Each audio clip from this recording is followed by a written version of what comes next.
muchas gracias a todos por participar en esta segunda parte, la segunda jornada taller, en la que, bueno, como habéis podido ver, tenemos un taller sin nombre, con lo cual esperamos ponerle nombre entre todos. Viendo las ponencias que hay, la verdad que igual es que ha sido difícil poner el nombre porque son de lo más diverso, no se encajan, por ejemplo, a lo mejor en la parte de ciudades o en la parte de aplicaciones, consolas, etcétera. Pero son tres ponencias pues bastante interesantes. Vamos a... primero me voy a presentar y voy a presentar el centro donde trabajo, por si puede ser de utilidad para ustedes.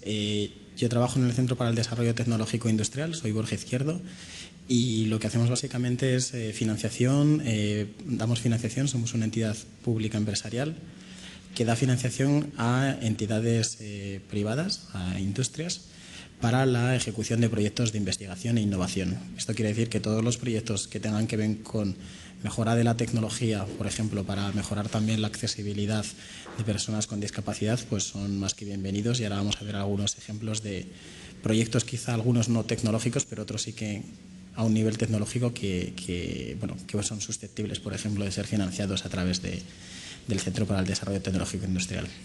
Yo soy Borja Izquierdo, yo estoy en la parte de programas europeos, con lo cual soy un poco un bicho raro allí, pero tocamos toda la parte de ciudades inteligentes y, bueno, quizá por eso me ha tocado hacer moderador esta jornada. Y sin más, vamos a pasar a la primera parte de la jornada, la primera exposición. Tiene un título muy corto: Recomendaciones para asegurar una experiencia de uso satisfactoria para los estudiantes con discapacidad visual en instituciones de educación superior a distancia. Ahora, si me dices que tiene un acrónimo, me matas. Y la va a hacer Pablo Rebeque Rivas, que es diseñador de experiencia de usuario en el Departamento de Aplicaciones para la Comunidad de la Oficina Tecnológica Educativa de la Universidad Oberta de Cataluña. No voy a leer todo tu currículum porque es muy extenso. Así que, bueno, buenas tardes a todos. Gracias por asistir a este taller. Y bueno, como veis, he podido aquí en la presentación reducir el nombre porque si no, no me cabía. Y más que nada es presentar una serie de recomendaciones para instituciones de educación superior y que sean específicamente a distancia, como que puedan mejorar un poco la experiencia del estudiante con discapacidad visual en la universidad. Es un poco recomendaciones o buenas prácticas desde el punto de vista del usuario más que del estudiante en sí, es decir, no vienen desde un punto de vista pedagógico, sino más de eso, ¿no? De asegurar que su experiencia como usuario de una universidad a distancia pues sea satisfactoria.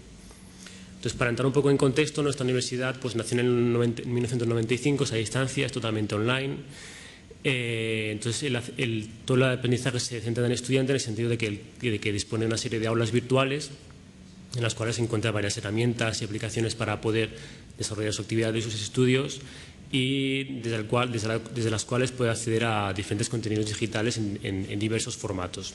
Por ejemplo, en PDF, en papel que los puede recibir a casa, en audio, en MP3, etc. Y para contextualizar un poco más con estudiantes con discapacidad, pues bueno, aquí he puesto un recuadro del censo que elabora el UNIDISCAT de la Universidad desde la Generalitat, en el que se puede ver que en el 2011, que son los últimos datos que hay disponibles, pues nuestra universidad tiene el 33,62% de estudiantes con discapacidad en Cataluña, en universidades que están en Cataluña. Perdona. Disculpa. No se ve el PowerPoint en la pantalla, solo se le ve a él. ¿Es posible que salga la presentación? Eso. Ahí. Vale. Pues como decía, pues nuestra universidad tiene casi el 33% de estudiantes con discapacidad censados o matriculados en Cataluña, a pesar de que solo tiene 40.000 estudiantes en total, y seguida, por ejemplo, después de la UB, que tiene un 27,69, que tiene muchísimo más estudiantes. En este contexto, pues claro, era necesario hacer un estudio en el cual poder entender cómo son nuestros estudiantes con discapacidad. En este caso, nos centramos en estudiantes con discapacidad visual, para entender un poco pues cuál es su día a día, ¿no? Y básicamente nuestra premisa es que, a pesar de que los estándares de accesibilidad son muy importantes en sí, pero no siempre aseguran que la experiencia del usuario sea realmente satisfactoria. Para asegurar que esta experiencia sea satisfactoria, pues siempre es conveniente ir a observar al estudiante o al usuario cómo interactúa con la tecnología que se le está proveyendo, ¿no? Entonces, como he dicho, pues hicimos un estudio en el que queremos conocer cómo es la experiencia diaria del estudiante con discapacidad visual en la UOC, conocer cómo es su contexto de estudio, su método de estudio, qué tecnologías asistivas utilizaba, cómo las utilizaba, qué dificultades encontraba, etc. Y a la vez aprovechamos para realizar un test de usabilidad de lo que era en aquel momento, está en fase beta, la nueva página de inicio de la UOC, es decir, lo que es el campus virtual, ¿no? Cuando el estudiante introduce su usuario y password, pues esta nueva página de inicio está en beta y queremos también realizar un test de usabilidad con nuestros estudiantes. Y con el objetivo último de poder establecer una serie de recomendaciones y buenas prácticas para satisfacer esta buena experiencia de usuario. Entonces, para ello, pues empleamos una aproximación cualitativa que fue entrevistar en profundidad a nuestros estudiantes con discapacidad visual, ir a sus casas y observarles cómo utilizaban o cómo interactuaban con las tecnologías. Y por otro lado, pues hicimos el test de usabilidad y accesibilidad, como he dicho. Rápidamente, bueno, la muestra final con todos los estudiantes que habitaban en Cataluña en aquel momento, eran 17, no pudimos tampoco aspirar a entrevistar a gente que estuviese fuera de Cataluña. Todos tenían, eran con baja visión o videntes totales y bueno, eran 7 hombres, 10 mujeres entre 22 y 64 años y utilizaban o bien lector de pantalla o bien magnificador o simplemente el zoom del PC en aquellos casos pues, que tenían restos visuales, pero no hace falta que utilizasen un magnificador. Esta parte, perdón, para ir para atrás aquí. Vale, esta me la salto porque mi presentación es un poco larga, así que, bueno, paso directamente a lo que sean las dificultades que normalmente se encuentran nuestros estudiantes cuando interactúan con nuestra universidad. Algo que sigue ocurriendo, ¿no? Que es que pues, muchos materiales o contenidos no son accesibles o son poco usables, ¿no? Pues ejemplos de profesores que envían los materiales o que preparan los materiales educativos con hojas escaneadas de otros libros. Pues esto, como sabéis, pues para un lector de pantalla es complicado, ¿no? O utilizar, por ejemplo, imágenes sin texto alternativo. O una cosa que no he comentado es que en nuestra universidad se hace evaluación continua, entonces cada 2 o 3 semanas el profesor envía una actividad de evaluación para que el estudiante pues, vaya, ¿no? evaluándose de esta forma continua. Pues, por ejemplo, enviar estas actividades de evaluación. Recuerdo un estudiante que me comentó que en una asignatura de latín, pues un profesor lo que marcaba que se tiene que hacer es que, marcaba el profesor diferentes palabras de un texto en colores para que los estudiantes declinasen los verbos. Pues claro, un estudiante con discapacidad visual, que en este caso tenía visión baja, pues le era muy difícil distinguir los colores de las palabras que estaban subrayadas. Encontrarse estos materiales que no son accesibles, pues tiene un problema. Básicamente es que el estudiante tiene que encontrar una solución. O bien pregunta o intenta buscar ayuda por parte del profesor de la asignatura, que muchas veces tampoco la solución que le puede dar tampoco es la más satisfactoria. O bien él mismo como estudiante pues intenta hacer la transformación de estos materiales no accesibles a materiales accesibles, ¿no? Pues, por ejemplo, pues en el caso de PDFs que son difíciles de leer con un lector de pantalla, pues mediante el reconocedor de caracteres pues lo transforma en Word para poder interactuar con él, ¿no? También claro, esto es un trabajo que alentiza un poco el poder ponerse al día en las lecturas que tienen que ir haciendo los estudiantes, ¿no? También es la lentitud que va asociada al hecho de tener que utilizar una herramienta tiflotécnica. No todos los estudiantes tienen competencias digitales o competencias tecnológicas tan avanzadas o van un poco más lentos a la hora de interactuar con un lector de pantalla, con un magnificador, etcétera. Claro, este problema de no poder acceder de una manera tan rápida a los contenidos educativos, pues muchos estudiantes me comentaron que una solución podía ser pues recibir ya sea el contenido de las asignaturas o bien las actividades de evaluación pues antes de tiempo, ¿no? Un poco para intentar paliar el tiempo que tienen que invertir en tener los materiales accesibles. Otro problema que me comentaron fue que a veces el profesor pues durante la asignatura les hace visitar otras páginas web o una serie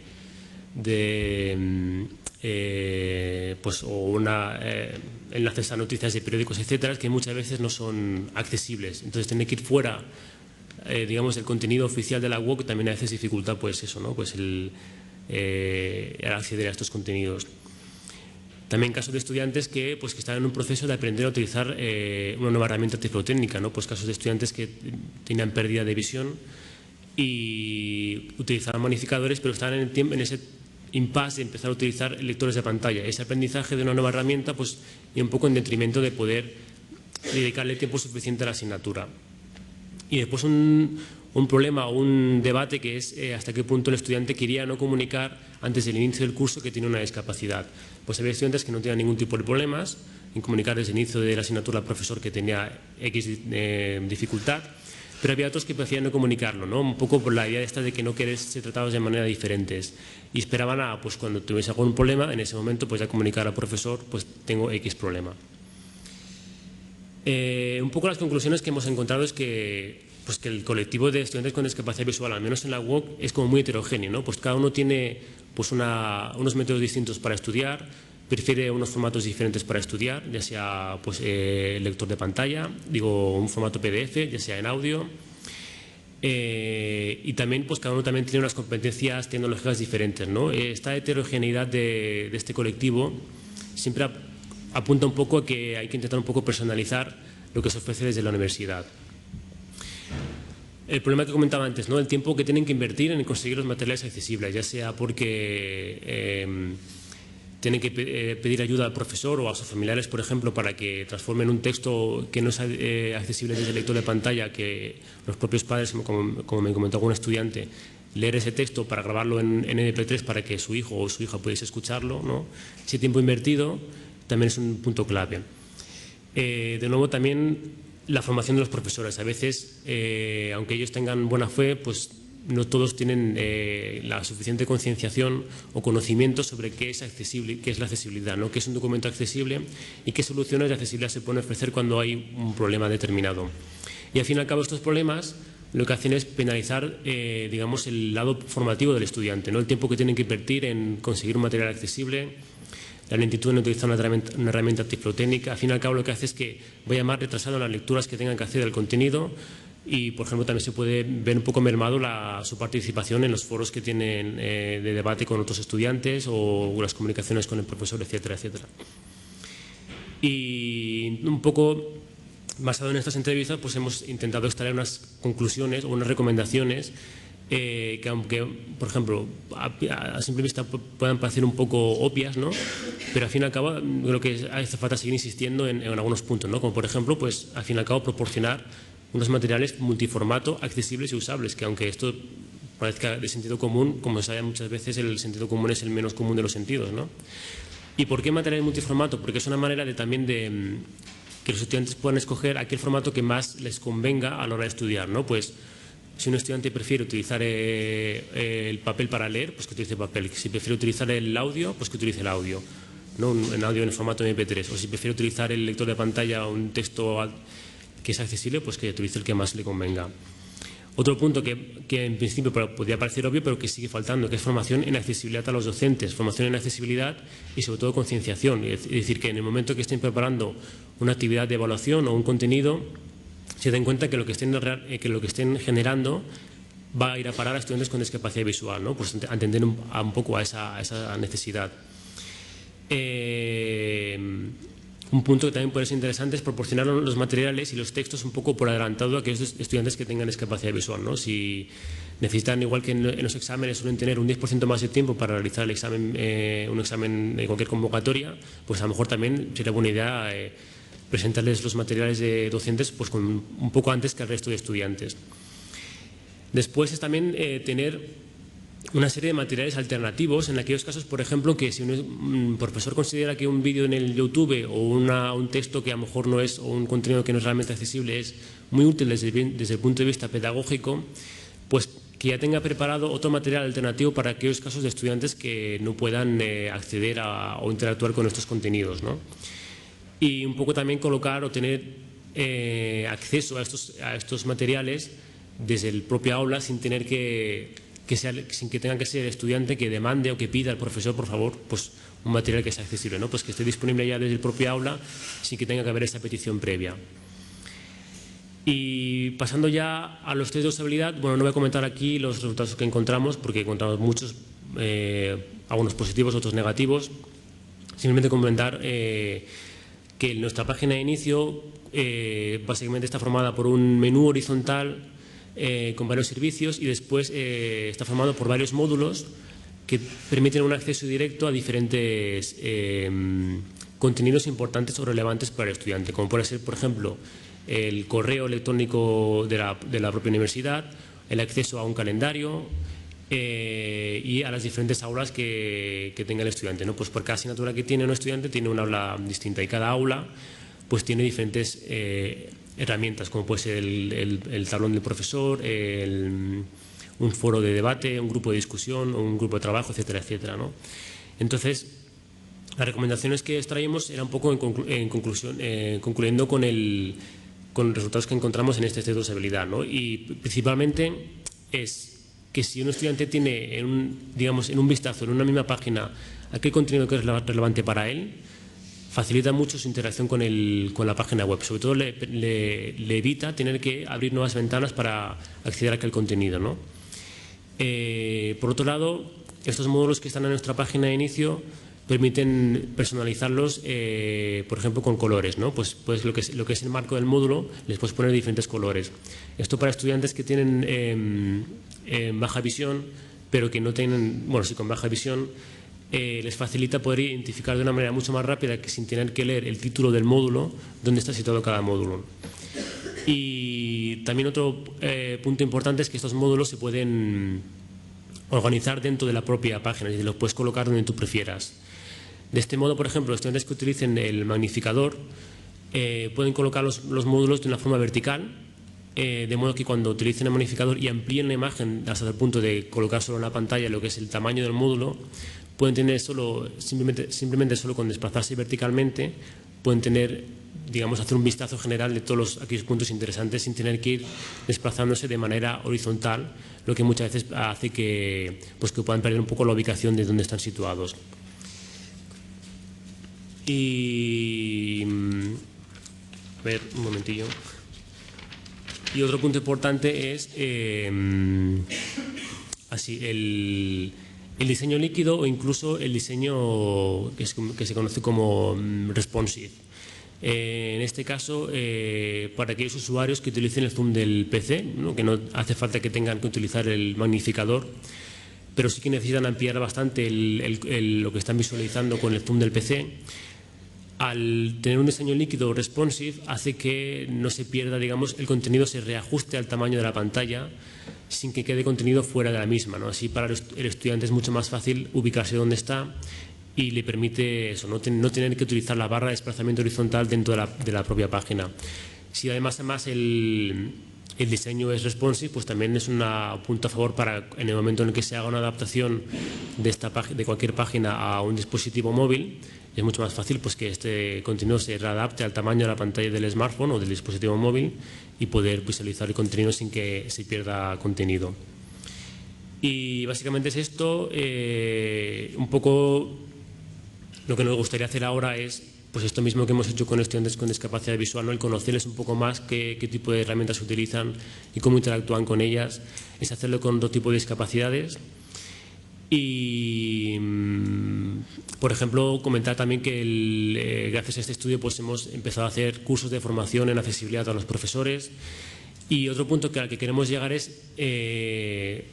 un poco lo que se comentó también ayer en alguna charla, ¿no? Es hasta qué punto se puede perfilar a las personas con discapacidad, ¿no? Hasta qué punto se puede conocer cómo son sus características principales. Y con esto queremos hacer una encuesta para conocer mejor a todos los estudiantes con discapacidad, para ver hasta qué punto, ¿no? Cuáles son aquellos momentos claves en la interacción con nuestra universidad en el que encuentran algún tipo de dificultad.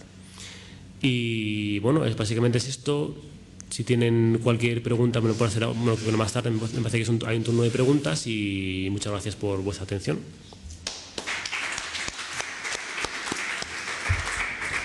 Muy bien, muchas gracias, Pablo.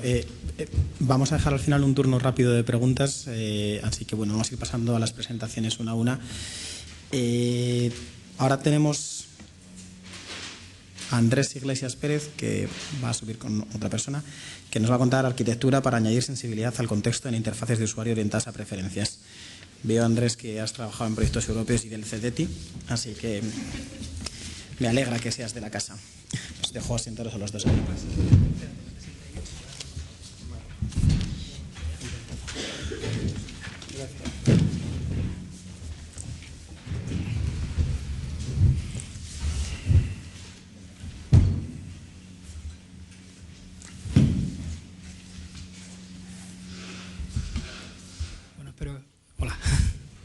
Espero que esto no me cuente como tiempo. En cuanto al CDTI, por ejemplo, nosotros empezamos en Tecnosite, yo en ese momento estaba en la Universidad de Extremadura, empezamos con un proyecto del CDTI que era InRedis, y a partir de ahí, digamos que esa es la semilla que planta toda la investigación que hacemos después. Ahora estamos en proyectos de la Comisión Europea, ahora estamos en ATIS4All, APSIS4All, en Cloud4All, que es la investigación de la que surge esta investigación de contexto, y la verdad es que es una buena labor que te agradezco personalmente y supongo que también como empresa. Otro guante que has lanzado es ponerle un nombre a esta presentación. Ahora que escucha lo del compañero, creo que podría ser perfectamente personalización, porque hay un momento en el que has hablado que la manera de solventar la heterogeneidad es la presentación. En nuestro caso venimos a contar una arquitectura orientada a preferencias, pero preferencias es otra forma de decir, es como decir atributo o decir propiedad, ¿no? O decir marcado semántico. Preferencia es la manera que tú almacenas la personalización. Entonces nosotros en este caso nos hemos planteado dentro del proyecto añadir a ese tipo de interfaces que ya existen, que se pueden personalizar, pues añadir una capa más, y en este caso que esa personalización sea posible de ser escogida automáticamente en base al contexto. En este caso contexto puede ser muchas cosas, pero vamos a hablar sobre todo del entorno. Aquí a mi derecha tengo a Jonathan Chacón, que es coautor en el artículo científico, junto a Manuel Ortega y Ignacio Peinado, que estarán ahora mismo en Tecnosite.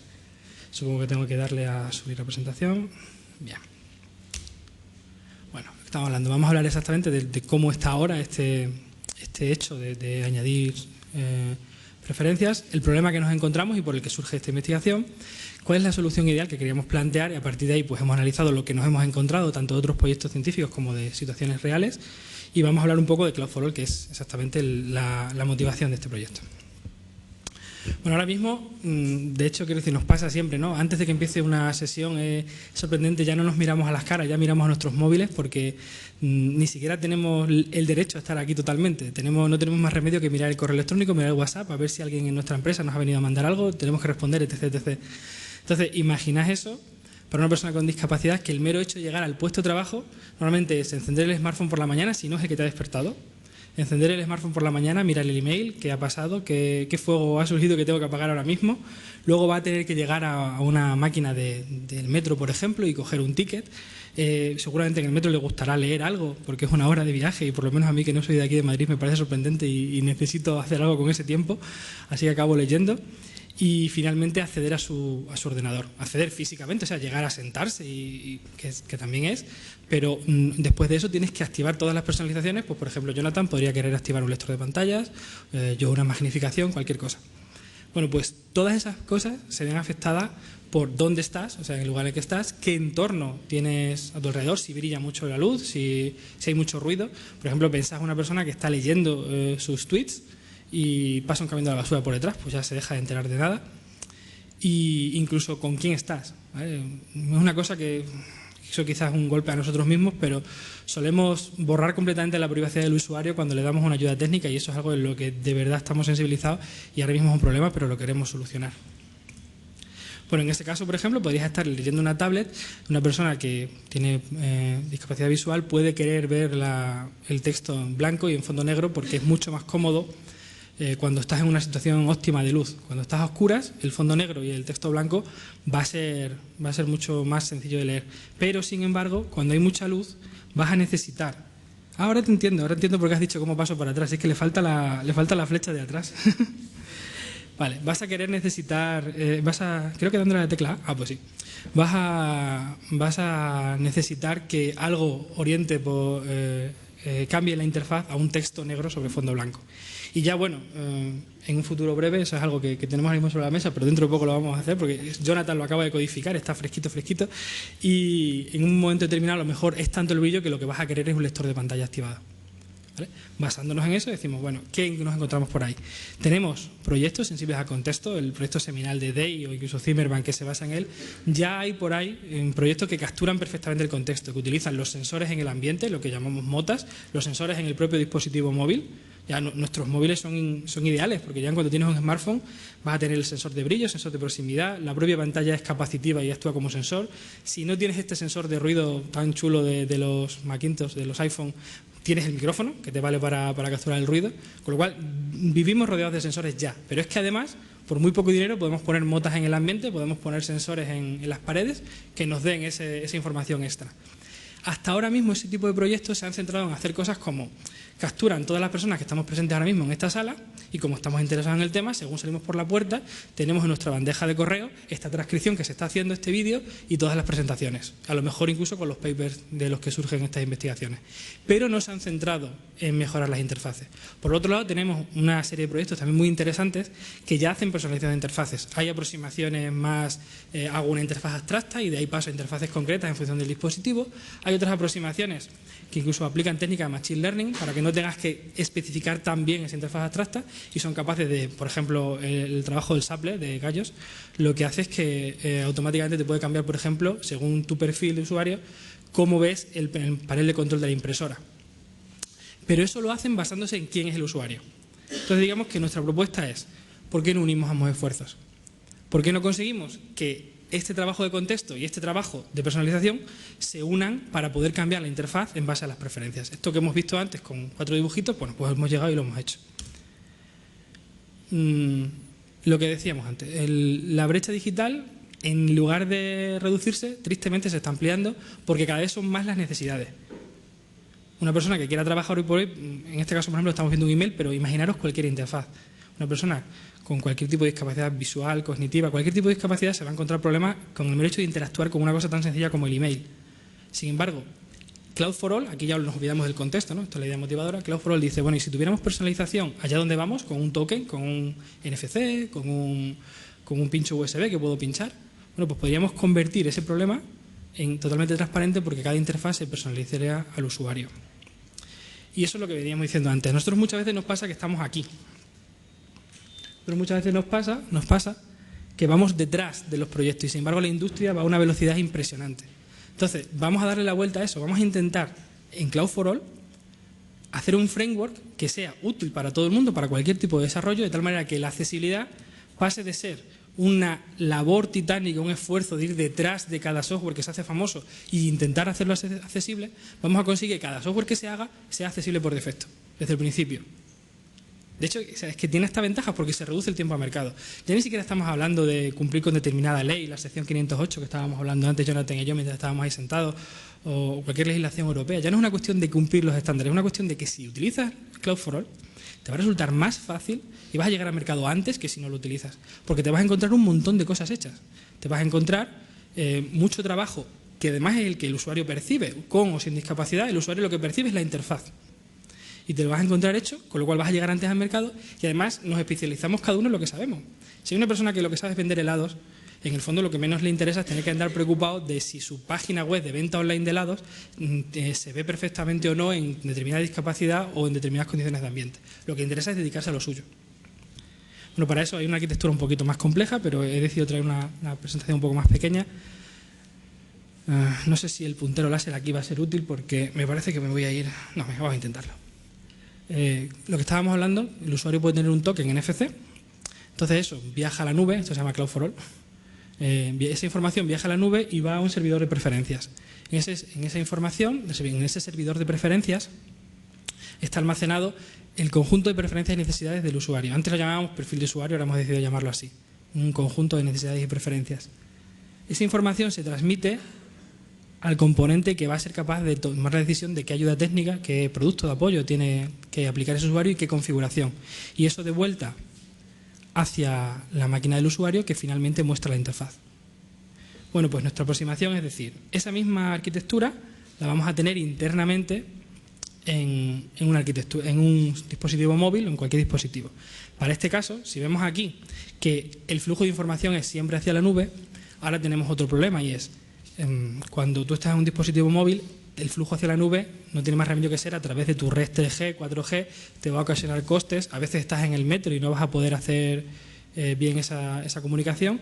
Entonces vamos a hacer un componente más pequeñito, se llama Mini Matchmaker, que básicamente lo que hace es decidir si necesita o no necesita llegar a la nube esa información. Va a almacenar un conjunto de reglas semánticas pequeñito, donde simplemente va a decir si el brillo sube, pues cambia el contraste, si sube más, pues ya pide ayuda. A lo mejor en ese pide ayuda es un TTS. Para eso hay que analizar muy bien el ambiente, tanto qué dispositivo es, porque el tamaño de la pantalla, el volumen máximo al que puede llegar ese dispositivo es importante cuando haces la interfaz de usuario, como el entorno surround, el entorno que te rodea. En ese caso, por ejemplo, Jonathan ha programado un Environmental Reporter y un Device Reporter, que básicamente es la forma que tenemos de llamar a los componentes que leen la información del entorno y que leen la información del dispositivo. Y ya finalmente esa información o bien se consume internamente a través del Flow Manager interno, del gestor interno de tráfico, y se lleva automáticamente a la interfaz de usuario, o bien se pide ayuda a través de un cliente HTTP, en este caso hecho por nuestro compañero Alberto Delgado de Fundación Vodafone, también autor de este artículo. Y ahí ya sí se pide ayuda a esa arquitectura de nube que hemos visto antes. Bueno, internamente, como trabajo futuro, lo que nos estamos planteando es, ya hemos conseguido hacer esto para un dispositivo móvil, pues queremos que no sea necesario tener sensores en el dispositivo móvil, queremos poder usar esos sensores en la habitación, y en este caso lo llamamos motas. ¿Vale? Mota es un nombre... O sea, casi acaban siendo bromas que se acaban quedando por ahí codificadas, ¿no? O sea, una mota es un nodo sensor que además tiene capacidad de comunicación. Pero es que además ahora hay por ahí una corriente que esto lo llama el Smart Dust, que es directamente el polvo inteligente. Pues si esto es una mota, si la mota es cada vez más pequeña y hay un montón, pues tengo Smart Dust. En ese caso tenemos que hacer un componente más que agregue esas motas, que sea capaz de determinar, bueno, si el sensor que tengo en esa pared dice que el brillo es 40 y el que tengo un poquito más cerca dice que el brillo es 45, ¿cuál es el que me afecta a mí de verdad? Y eso sí también se lo trabaja en la nube y al final unimos la información. Esto ya os digo que es trabajo futuro. En el futuro uniremos esa información con la que ya da el móvil. Bueno, lo de siempre, llega un momento en el que uno no sabe si decir gracias o pedir perdón por ir tan rápido. Claro, nos dais 15 minutos para hablar y yo lo entiendo porque hay muchas cosas muy interesantes que decir, pero a lo mejor tengo que decir en 15 minutos lo que nos ha costado a 4 personas 3 meses. Entonces, o lo dices todo muy rápido o te quedas algo en el tintero. Lo que sí he aprovechado e intento correr un poquito, porque aunque mañana podéis ver la sesión de demostración, a mí me gustaría enseñar un poquito un ejemplo, una prueba de concepto que hemos hecho. En este caso, tenemos un cliente Twitter que... ¿Se me ve? A ver, bien. Sí, creo que se va a entender. Básicamente es un cliente Twitter que cuando hay mucho brillo es capaz de mostrar la información. No es necesario que la pantalla enfoque lo que se pone, simplemente creo que se ve perfectamente bien que el fondo es blanco. Con eso me vale. Simplemente si yo tapo los sensores, que es una manera de hacer que se entere de que en este momento estaríamos oscuras, pues esa persona, lo estoy tapando, sí, recibiría una interfaz blanco sobre negro. Y para esto no hemos tenido que hacer nada. O sea, el usuario es tiene totalmente personalizada la interfaz sin haber tenido que hacer nada. Vuelve el brillo, vuelve el color blanco. ¿Vale? Ya os digo que mañana veremos esto más en profundidad. También veremos otro ejemplo que ha hecho Jonathan con unos tokens NFC donde se puede activar o desactivar el lector de pantalla. Y ya os avanzo que ya tenemos codificado que para la semana que viene además esto va a lanzar el TTS automáticamente. ¿Sí, Jonathan? Aparte de destriparme la demo de mañana, les invito mañana a pasarse a ver la demo de todas formas y por dejar la intriga, la demo la hemos bautizado medio en broma, se llama Quiero Gazpacho. Mañana lo entenderéis. Pues muy bien, muchas gracias.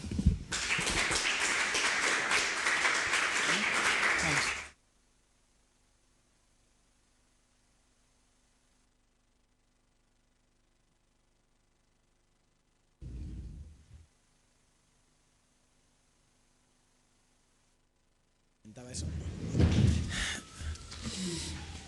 Ha sido... muchísimas gracias. La verdad que aparte de instructivo ha sido muy dinámico. Ambas dos presentaciones reflejan cosas no diferentes que van unidas. Uno más sobre guías, buenas prácticas, requisitos, quizá los requisitos de usuario en la personalización, y la vuestra a nivel tecnológico. Y yo como CDT pues me siento muy orgulloso de ver que tenéis que tenéis una experiencia muy buena con estas nuevas prácticas. Entonces, bueno, enhorabuena.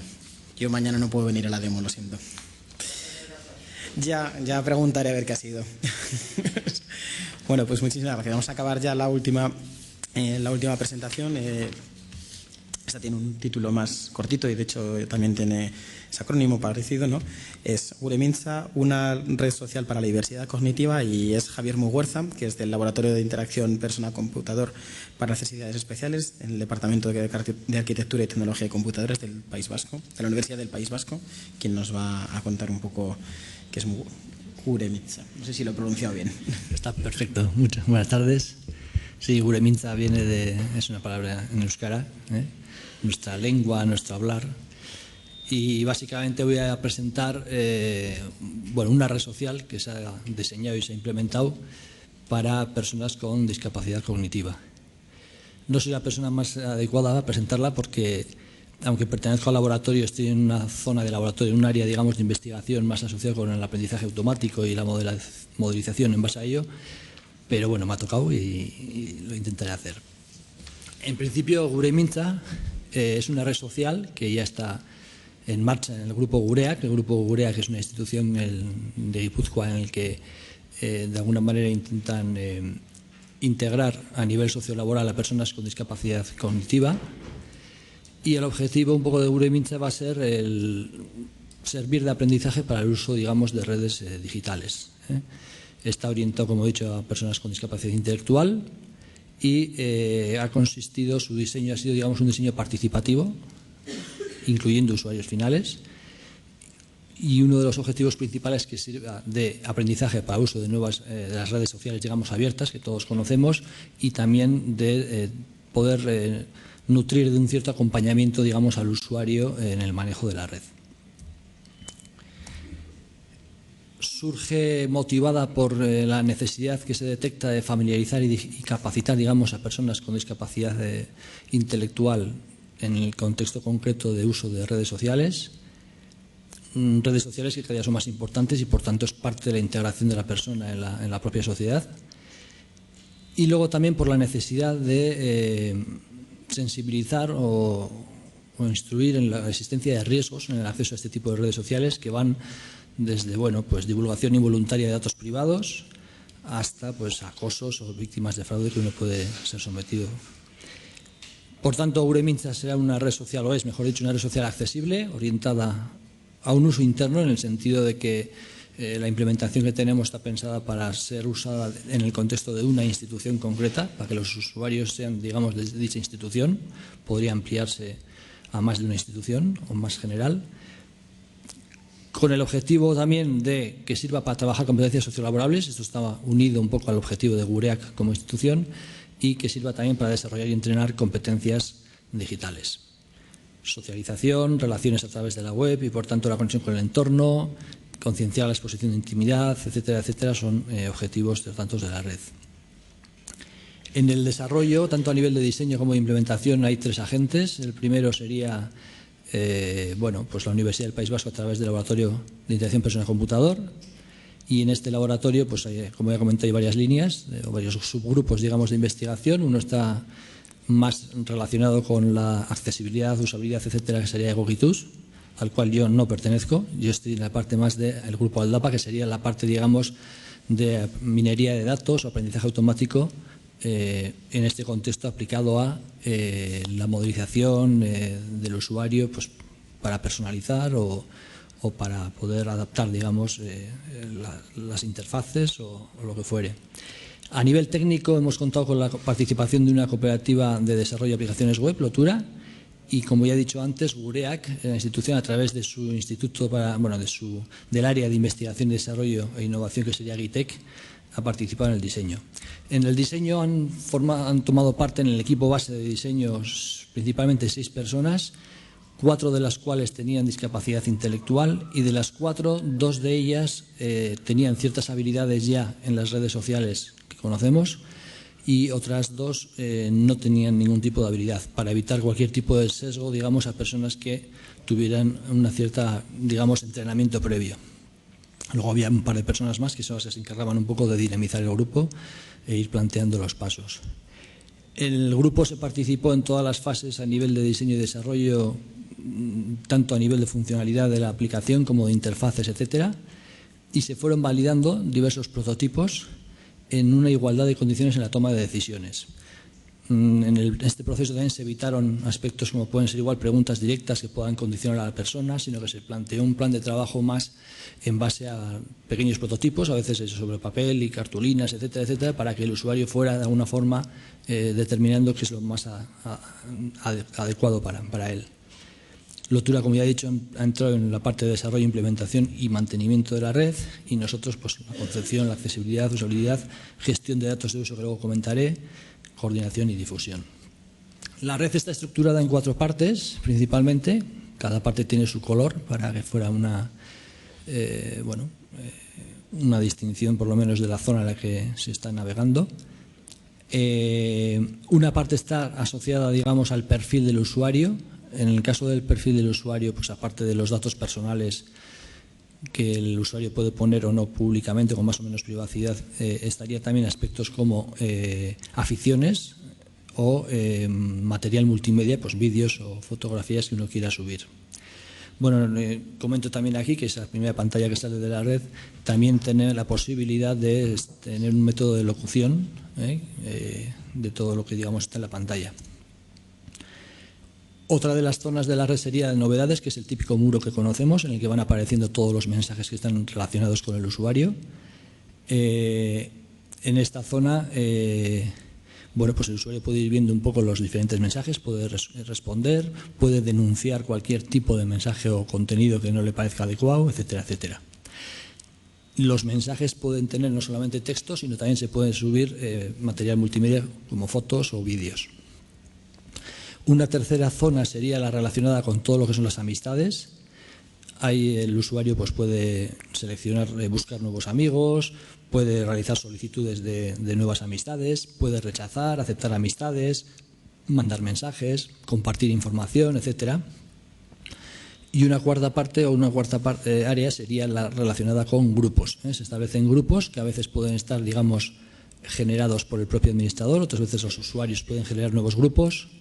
Algunos grupos pueden ser moderados en el sentido de que el administrador tiene que dar el visto bueno o no para que se pueda acceder a dicho grupo, otras veces son abiertos, etcétera. En todo el diseño se ha tenido en cuenta tanto la accesibilidad web como lo que fuera una navegación fácil, con el protocolo INE4, y lectura fácil. El diseño se ha intentado que sea simple, claro e intuitivo, teniendo en cuenta aspectos como el color, el tema de las alertas, evitando scrolls y acompañando, digamos, elementos gráficos a lo que serían los botones, solicitud de confirmaciones, texto fácil, etcétera, lo de la locución que comentaba antes. Y también se han tenido en cuenta otro tipo de aspectos, como puede ser, pues, aspectos como la desorientación. Se ha intentado evitar que se pudiera ver objetos o partes, digamos, que pudieran desorientar, sobre informaciones, tiempo de esperas, etcétera. Luego existe una figura que es la del administrador de la red, el cual puede controlar de alguna manera toda la actividad que está desarrollando en la web, sobre todo también para detectar necesidades de apoyo, acompañamiento a los usuarios que están utilizando la red. En ese sentido, el administrador recibe, en este caso está implementado en correo electrónico, un seguimiento de las denuncias que se puedan estar generando en la red, pues yo que sé, denuncias consecuencia de que algún usuario ha detectado un contenido que no le ha parecido adecuado, o también pueden tener alarmas del estilo de un envío masivo de mensajes abiertos, pues una persona que igual no conscientemente, pero está realizando algo de este estilo. Y además, como valor añadido a la red, también hemos desarrollado un software de análisis de los logs. Toda la actividad que los usuarios están realizando, al igual que pasa en un web server normal, pero aquí, digamos, con un formato específico, se están almacenando unos ficheros de log previamente anonimizados para que no haya un problema de privacidad. Y en este momento, por lo pronto y automáticamente, se genera un estudio estadístico descriptivo de lo que es la actividad de la red. En una segunda fase, como ya comentaré, pretendemos aplicar técnicas de aprendizaje automático para extraer, digamos, modelos, comportamientos y poder detectar anomalías, predecir amistades, modelar de alguna manera el funcionamiento. Los informes que sacamos actualmente sirven para los administradores y sobre todo para los dinamizadores de la red. Gureak ha implementado, digamos, un grupo de dinamizadores a través de tutores para poder dinamizar la actividad en la red. Está comenzando ahora la actividad en la red, o sea, todavía hay poca actividad, pero esperamos que vaya poco a poco increciendo a más y que podamos obtener una masa crítica de datos suficiente para poder incluso introducir unas técnicas de minería de datos más adecuadas. Por ahora surge pues, bueno, este tipo de tablas o de resúmenes en el que pues, diferentes niveles de usuarios se puede ver el nivel de actividad, de tipos de objetos que se han intercambiado, en qué ámbitos, si privados, públicos, si se han utilizado chats, videoconferencias, etcétera, etcétera, los me gusta o les gusta, ese tipo de cosas. Y también pues, aspectos como pueden ser las amistades, un grafo de amistades para ver un poco, pues bueno, detectar igual usuarios que tienen problemas de socialización a través de la red, etcétera. Estamos elaborando en este momento un plan de distribución de la misma. Pensamos que igual para enero así podría estar más o menos listo y el objetivo de alguna forma sería poder ampliar, digamos, el número de instalaciones de la red a otro tipo de instituciones similares que pueden ser relacionadas con la discapacidad cognitiva, personas mayores, también en el que bajo ciertas condiciones pudieran utilizar la red. La infraestructura sería otra vez, digamos, con los 3 agentes. Estamos además interesados en cierta medida en que se pueda ampliar por el tema de poder conseguir una masa crítica de datos, de logs más importante, más heterogénea en diferentes instituciones, tanto en su ser como en su situación geográfica, digamos. Y bueno, esto es algo que estamos elaborando poco a poco y lo pondremos a disposición de las personas. Por tanto, y resumiendo, Guremintza podríamos verlo como una red social con un diseño participativo. Esta parte participativa del diseño es importante porque aumenta en cierta medida la afinidad de los usuarios finales a la propia herramienta. Una red que sirve de entrenamiento para luego poder quizás saltar a otro tipo de redes sociales abiertas que todos conocemos. También un mecanismo de acompañamiento al usuario en los primeros pasos de uso de este tipo de herramientas. Y, por último, también pues, un valor añadido en el sentido de intentar modelar o de forma automática, mediante minería de datos o lo que fuere, el comportamiento de los usuarios en la red. Vale, pues muchas gracias.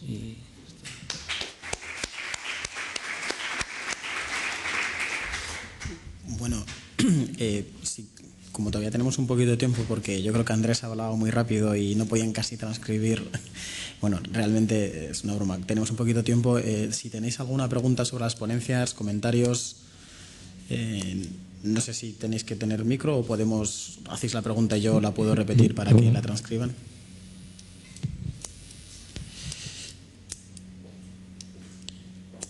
Tengo una pregunta para el público. Al final, ¿qué título le ponemos? Porque a mí me gusta mucho el que ha comentado Andrés de personalización. Al final, tanto las 2 primeras charlas como la última, una personalización al final. Más que una personalización, una customización, o como se llame esta palabra que españolizamos del inglés, de una red social, al final te lleva a que tu usuario o los potenciales usuarios a los que al final vas a ir dirigido pues disfruten o puedan al final acceder a este tipo de tecnología que bueno, las personas que no tienen discapacidad pues lo utilizan libremente y tienen muy pues no se da cuenta realmente que cuando alguien tiene discapacidad pues que no tiene ese mismo privilegio, ¿no? Y en esa personalización tanto de la parte como peco un poco de tecnólogo, la parte que más me ha gustado casi ha sido la de Andrés, pero porque en el CETI al final nos vamos toda la parte de tecnología. Pero sin embargo la primera presentación en la que tenemos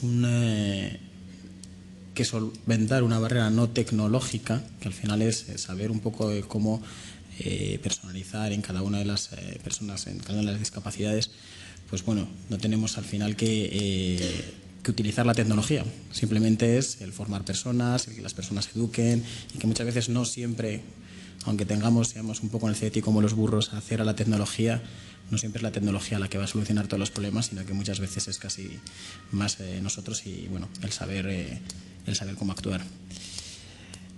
No sé si alguno más quiere añadir de los ponentes. Me voy a perder la demo, pero seguro que buscaré en la base de datos de CEDETI y os contactaré para ver realmente qué era. Y nada, pues también os invitamos a que si alguno tiene, pues, como han hecho desde Tecnolib, como habéis hecho directamente, contactar con CEDETI, Tecnosite, para poder, pues si queréis tener algún proyecto de desarrollo tecnológico, pues que podamos intentar ver si es financiable. Nada. todo entra. Es decir, si es tecnología de desarrollo tecnológico, pues encantados. Estos proyectos que luego ves después implementados, vamos, es una alegría verlos.